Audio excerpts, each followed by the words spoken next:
प्रणाम अहाँ सब गोटा के। तो देखियो अभी जो है से 10:30 बज रहा है। 10:30 बजे में जो है से मछली चावल खा रहा छी। देखियो मछली चावल एगो पीस है, के बाद में जो है से प्याज डाल लगा और बस मछली चावल खा रहा छी।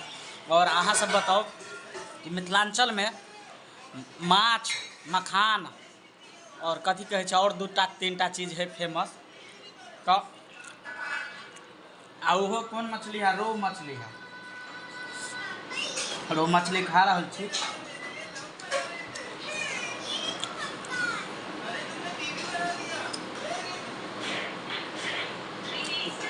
काट चले तो नहा सब बताओ